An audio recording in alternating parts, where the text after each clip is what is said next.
semangat dan jiwa kita, yang artinya dosa yang paling besar di dalam hidup itu putus asa. Hati-hati dengan putus asa. Beb, bagaimana kalau putus cinta? Biasa itu, borongan itu mah. Tapi kalau putus asa, awas, hati-hati. Dosa yang paling besar di dalam hidup putus asa, awas, hati-hati. Karena orang putus asa itu dampaknya besar.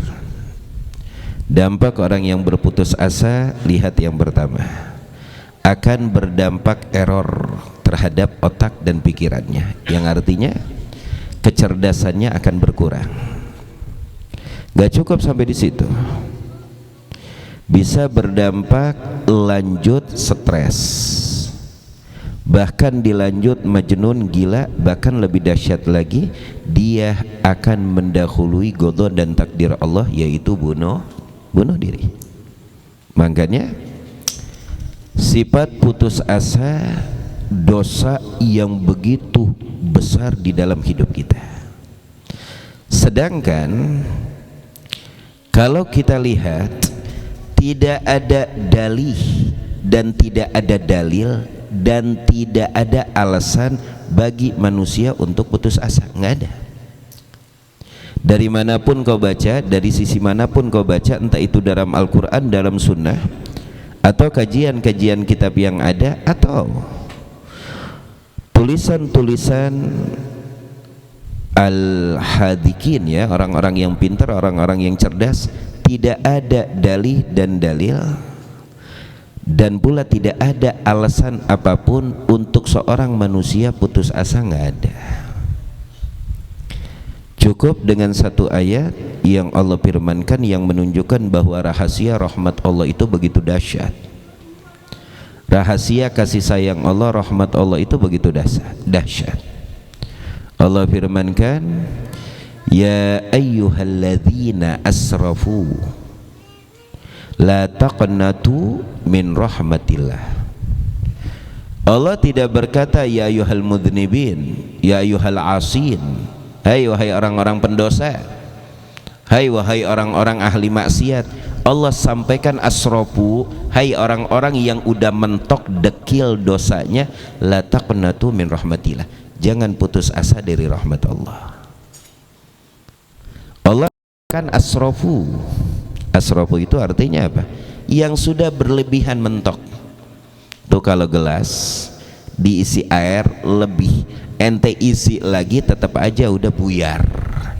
Yang artinya bagi anda wahai hamba-hamba Allah yang sudah dekil, leteng di dalam dosa nih, apapun sudah anda lakukan, apapun sudah anda cicipi, supaya anda tahu rahmat aku lebih besar dari murkaku dan kasih sayangku lebih cepat daripada kutukanku.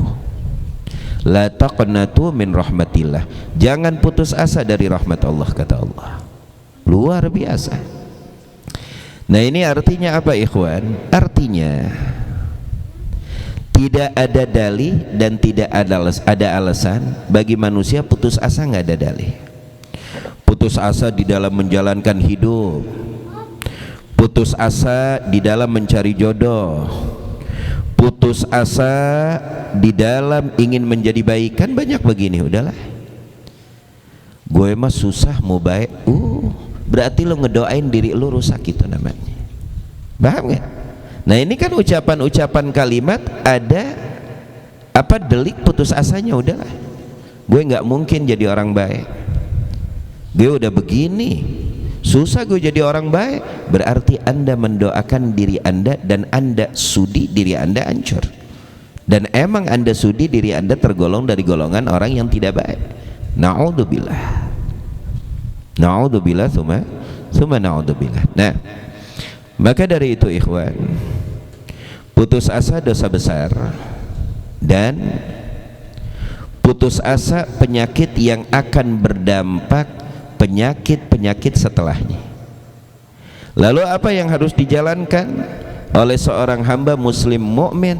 Teruslah berjalan, teruslah berlari, teruslah menata hidup, karena Allah sudah menata kita semenjak kita di dalam rahim ibu kita. Coba Anda bayangkan, apa yang Allah tata? Rezekimu Allah tata, matimu Allah tata. Di mana kamu mati Allah sudah tata. Lalu apa yang harus Anda pikirkan?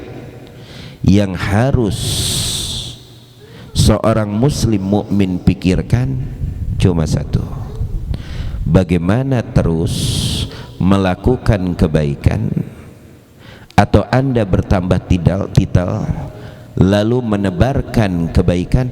Itu yang harus dilakukan oleh manusia. Atau kesimpulannya dua hal: perbanyak syukur dan sabar. Udah, itu dua jalur, dua kunci bagi setiap insan manusia. Kalau emang hidup Anda ingin tenang, hidup Anda ingin senang, jiwa Anda ingin damai, badan Anda ingin semberingah. Tahu nggak semberingah? Enak gitu. Apa semberingah itu apa? Nggak pegelinu, nggak apa, nggak langganan pakai koyok. Kalau orang udah langganan pakai koyok, pegel tiap hari badannya. Semberingah. Kuncinya dua: hadapi hidup dengan syukur, sabar. Dah, itu dua kunci: syukur dan sabar. Nah, ketika kita tahu sifat putus asa, ikhwan, ya, dan pula kita tahu rahmat Allah itu begitu besar, dan kita teringat apa? Perkataan Imam Ali Zainal Abidin. Apa yang beliau katakan? Janganlah berburuk sangka kepada hamba-hamba Allah, walaupun yang Anda lihat seorang tersebut lagi melakukan hal yang buruk. Kenapa? Lalu Imam Ali Zainal Abidin berkata, karena Allah merahasiakan wilayahnya, kedudukan kewalian orang tersebut teramat dicintai oleh Allah pada hamba-hambanya, kita nggak tahu. Makanya rubbama sami'in au'a, ya, minal mutakallim. Terkadang yang hadir di bawah panggung itu lebih mulia daripada yang duduk di atas panggung.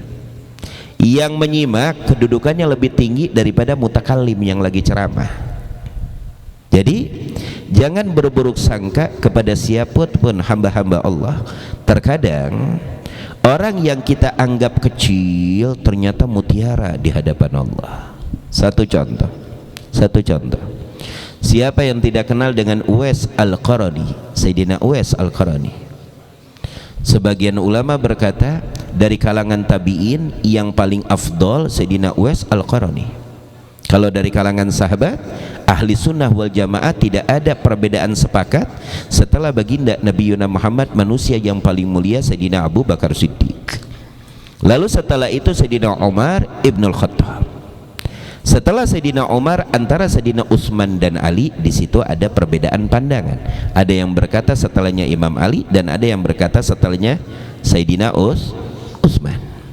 Nah, begitu juga dari kalangan tabi'in, ada yang berkata Imam Tabi'in yang paling mulia dari kalangan tabi'in Imam Hasan Al-Basri. Ulama ada yang berkata Sayyidina Uwais Al-Qarni. Kita tahu, sering mendengar cerita bagaimana Sayyidina Uwais Al-Qarni yang terkenal di kampungnya orang berkata majnun, orang yang mempunyai kehidupan sendiri, orang yang tidak pernah, apa kalau model sekarang ini, sosialita, ya, orang yang tidak pernah sosialita, hidupnya mojok, menyendiri, mengembala kambing, dan terlihatnya dekil, tidak rapi. Orang menganggapnya ini orang biasa, tidak ada makna, tidak ada arti. Tapi apa yang terjadi? Orang-orang mulia tidak memandang dari atas kepalamu sampai sepatumu, bukan itu yang dipandang. Makanya pepatah berkata apa? Jikalau engkau ingin menghadap raja, rapihkan siapmu. rapikan pakaianmu, wangikan badanmu. Jikalau kau ingin menghadap raja, penjabat, kalau pakai sendal cepit, lu nggak bakal nyampe tuh ke gedung DPR, paling lu suruh ngosrek kamar mandi, kan begitu. Itu pandangan ahlu zahir yang imannya di mata, segala-galanya di mata. Kalau kena semut tuh mata kelilipan gitu tuh, itu mata kekuatannya. Tapi jikalau engkau menghadapi wali min auliyaillah, nadhib golbak, nah itu fokusin, bersihin hati. Kenapa? Karena mereka memandang terhadap hati dan niat yang ada di dalam lubuk hatimu tuh. Nah, maka dari itu Sayyidina Uwais Al-Qarani kurang apa? Diamanatkan oleh Nabi, ya Ali, ya Umar, apabila engkau bertemu Uwais Al-Qarni dari kota Goran, salah satu perkampungan di kota Yaman, fatluba lahud du'a Allah. Dan ini mengajarkan apa? Tawadu, husnudon, bahwa manusia setinggi apapun butuh dengan doa. Ini mah tinggi enggak, amal enggak banyak, mulia enggak, sholat belang bentong, merdeka seakan-akan hidup enggak butuh doa, tuyul. Kan ada orang kayak gitu, asyik aja hidupnya, nggak butuh seakan-akan doa, nggak butuh berkah, nggak butuh innalillahi wa inna ilaihi rajiun. Nih orang-orang contohnya entar di akhirat, jalan ke kanan buntu, ke belakang buntu, ke kanan buntu, ke kiri buntu, kejedot. Tuh orang kayak gitu tuh nggak bakal dapat jalan menuju surga. Ke neraka aja langsung ambruk tuh, tanahnya jeblok, masuk neraka, nggak pakai pintu lagi berakhir. Nah, fatlubu lahumad du'a. Lalu ketika Nabi Muhammad sudah meninggal, ingat tuh amanah tersebut. Lalu Sayyidina Umar berkata, afikum minal Yaman, apakah ada dari kalian yang berangkat haji yang domisilinya Yaman? Gumu, berdiri orang Yaman. Dari orang Yaman yang sudah berdiri, afikum ahlil Goran, yang tinggal di kampung Goran, berdiri itu ada beberapa orang. Lalu Sayyidina Umar, apakah kalian kenal dengan Uwais? Orang kampung Goran tersebut mikir dulu, siapa Uwais? Walaupun tahu gak mungkin Amirul Mukminin menanyakan tentang seorang gembel yang dianggap gila di kampungnya, Uwais Al-Qarni. Dipikir-pikir, oh iya Sayyidina Umar, ada satu namanya Uwais, saking gak percayanya, tapi dia pengembala kambing menyendiri, atau bahasa kita gembel, dan sudah dianggap oleh ahli kampungnya majnun. Lalu kata Sayyidina Umar, tunjukkan kami ke tempatnya. Berangkat Sayyidina Umar dan Imam Ali sampai menemu Sayyidina Uwais lagi beribadah dan mengembala kambing. Lalu disampaikan amanat Nabi untuk meminta doa. Pabaka, nangis Sayyidina Uwais. Kenapa? Karena Sayyidina Uwais wajibnya berjumpa dengan Nabi, akan tetapi keadaan merawat ibunya sehingga beliau tidak bisa berangkat menjumpai Nabi, sehingga beliau tidak bisa berjumpa, dan beliau bukan dari kalangan sahabat, padahal hidup Nabi Muhammad masih ada. Karena sahabat itu yang memandang Nabi, yang dipandang oleh Nabi walau sobian, walaupun anak tersebut masih pitik, baru lahir, semenit aja dilihat oleh Nabi, Nabi meninggal, sahabat tuh menangis dan melantunkan doa. Setelah itu Sayyidina Uwais lari karena tidak ingin terkenal, tidak ingin dikenal oleh manusia, ya luar biasa. Nah di sini sedikit sebelum malam ada beberapa cerita yang menunjukkan rahmat Allah itu besar, ikhwan. Salah satunya Sayyidina Bishr Al-Hafi. Sayyidina Bishr Al-Hafi, siapa yang tidak kenal? Ulama tasawuf, ya, ahlil gulub, ahlil ma'rifah, wali min auliyaillah. Beliau mendapatkan pintu hijrah taubat gara-gara satu sebab, dan ini juga yang dikatakan oleh Imam Ali, jangan kau kucilkan satu amal baik pun walaupun amal tersebut ringan, jangan dikucilkan, ditakutkan ridha Allah ada di situ. Apa sebab taubatnya Sayyidina Bishr al-Hafi? Ketika berjalan melihat ada, kalau kita mah dilihatnya apa nih, samak lah, terpal ya, samak dan terpal ya, seperti itu ya, tempat duduk gitu. Di tempat duduk yang terpapar di bawah tersebut ada tulisan nama Allah Subhanahu wa ta'ala, ada tulisan nama Allah Subhanahu wa ta'ala. Lalu Sayyidina Bishr al-Hafi memandang itu ada tulisan Allah, dia ingin mengagungkan nama Allah, sehingga beliau mengeluarkan 1 dirham untuk membeli terpal tempat duduk tersebut yang berlafaz Allah demi mengagungkan nama Allah. Dibeli sampai mengeluarkan harta, lalu beliau ambil, lalu beliau cuci, beliau bersihkan, dan beliau tempatkan di tempat yang mulia. Sebab itu ikhwan, beliau bertobat dan terangkat derajatnya kepada derajat yang begitu tinggi. Di malam itu juga beliau bermimpi, di dalam mimpinya keluar suara dari langit yang berkata, ya Bishr, tayyab tasmi la utayyibanna ismaka fid dunya wal akhirah. Seperti engkau mewangikan namaku, mengagungkan namaku, akan aku harumkan namamu di dunia dan pula di akhirat. Bangun dari tidur, yakunu Bishrul al-Hafi. Ini ajaib ikhwan. Jangan putus asa. Jangan kita berkira kira-kira gini, oh, orang yang punya pengalaman buruk sudah tidak ada lagi kesempatan untuk menjadi kekasih Allah. Dangkal otakmu. Berarti kau mempersempit rahmat Allah, berarti kau mempunyai prasangka yang cetek, yang tidak mempunyai nilai yang tinggi. Itu Bishr al-Hafi. Dan begitu juga Sayyidina Ibrahim ibnu Adham. Itu Sayyidina Ibrahim ibnu Adham. Beliau ini dahulu kala tajiran, orang kaya, mempunyai rumah seperti kerajaan. Sebab hijrahnya beliau dan menjadi seorang tabi'in yang luar biasa, ahli ma'rifah wali min auliyaillah. Pada suatu hari ada seorang fakir pengemis numpang istirahat tidur di balakon istananya. Lalu Sayyidina Ibrahim bin Adham melihat, lalu memerintahkan ajudannya untuk belikan roti untuk makan kepada orang fakir tersebut. Dihantarkan roti tersebut kepada seorang fakir yang menumpang tidur di teras istananya. Lalu Sayyidina Bishr melihat yang dimana pengemis tersebut makan 1 roti dan merasakan kenyang.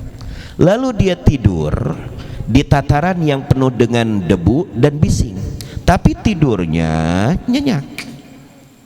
Disitulah titik-titik hidayah datang kepada beliau, sehingga menyuruh ajudannya, kalau si pengemis tersebut bangun, datangkan kepada aku, suruh masuk. Bangun si pengemis tersebut, dibawa masuk. Lalu Sayyidina Ibrahim ibn Adham bertanya, wahai pengemis miskin, apakah engkau kenyang dengan 1 batang roti syabi itu? Aku merasa kenyang, kata pengemis tersebut. Ajib, kata Sayyidina Ibrahim bin Adham. Kalau kita udah daging, iya teri, iya jengkol juga dimakan, nggak kenyang-kenyang, itu kita. Syabi itu, aku kenyang. Lalu pertanyaan yang kedua, aku melihat tidurmu nyenyak. Nah, setelah kenyang aku istirahat dengan tenang. Kau tidak terasa terganggu dengan apapun? Tidak. Aku istirahat dengan tenang dan nyaman. Ajib, kata Sayyidina Bishr al-Hafi. Luar biasa. Karena wasilah orang fakir tersebut, karena qanaahnya dan ketenangan jiwanya, karena tidak ada hiruk pikuk dunia. Wala mikirin kredit, wala mikirin riba.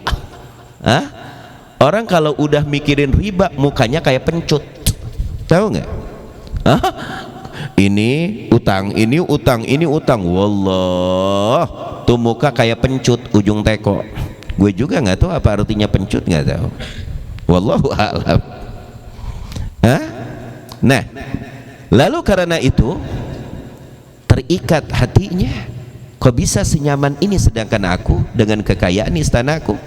Di menit itu juga tak kala datang malam hari, beliau irtahal, lari hijrah kemana-mana hanya untuk mewujudkan hati bagaimana kenal hakikat kepada Allah, dan beliau tinggalkan semua-muanya. Ada yang ajab, ada yang ajab, tapi sebagian saudara kita ini dianggap dongengnya Ba'alawi, ya. Ini aja apa itu?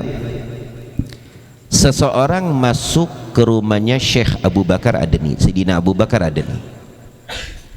Seorang sarik maling masuk ke rumahnya Habib Abu Bakar Adeni. Niatnya mau apa? Mau maling. Maling di rumah siapa? Syekh Abu Bakar Al-Adeni. Nih maling masuk ke rumahnya, mau nyolong di rumahnya Syekh Abu Bakar Adeni. Lalu apa yang terjadi? Di malam itu juga, sesaat si maling masuk, datang 5 orang wali yang kedudukannya abdal, bertamu juga ke rumahnya Syekh Abu Bakar Al-Adeni. Bertamu di malam itu juga. Maling ngeliat dong, waduh 6 orang nih, paham nggak? Banyak orang, ngumpet tuh maling di bawah kasur. Namanya juga mau maling, bukan mutabarukan ya, ngumpet karena ngelihat banyak orang nih. Wa subhanallah, itu 5 orang abdal tersebut, wali abdal, lagi memperbincangkan di malam itu bahwa teman kita yang satu meninggal dunia abdal, kita wajib cari penggantinya. Jangan bertanya, ini urusan mereka para aulia, sisanya jangan lu nanya. Kok bisa ganti-ganti kayak gitu? Lu tanya sendiri dan nunggu lu jadi wali. Silakan lo berkata dongeng, ntar semuanya akan menjadi bukti dan fakta. Ini lagi berbincang-bincang ya. Mungkin tak kala itu kan Habib Abu Bakar Al-Adeni kutub ya, kutub pemimpinnya para wali. Ini kita lagi kurang. Teman kita abdal kan biasanya berenam. Abdal itu apa? Yang bergerak di dalam bidang dakwah untuk menyampaikan kepada umat hal kebaikan tentang hakikatnya syariat, menyelamatkan umat dari kesesatan. Itu salah satu tugas. Nah ini satu teman kita meninggal, siapa gantinya? Oh alaya, kata Habib Abu Bakar Adeni, alaya, gantinya sudah ada. Ukhruj, katanya ya Sarik. Sarik maling, keluar ente. Keluar itu maling dalam keadaan khof, takut ya, lah niatmu maling. Keluar ente, nih udah ana siapin gantinya. Wallah, malam masuk maling, pagi menjadi abdal. Allahu akbar, luar biasa. Apakah ini dongeng ya ikhwan? Lah, rahmat Allah begitu luas, para aulia mempunyai nadrah yang begitu hebat. Makanya kenapa kita ini wajib dekat sama orang soleh? Kenapa sih? Nadrah coy, nadrah. Lu jangan pengen dinadrohin, dipandangin melulu sama RT, KTP lu kebakar. Bagian ada bupati aja lu deket-deketin pengen dapat nadroh. Wih. Bagian ada camat pengen dapat nadroh. Wih. Ambil nadroh dari para aulia Allah. Walaupun kau wajib mengeluarkan modal, karena itu harganya mahal.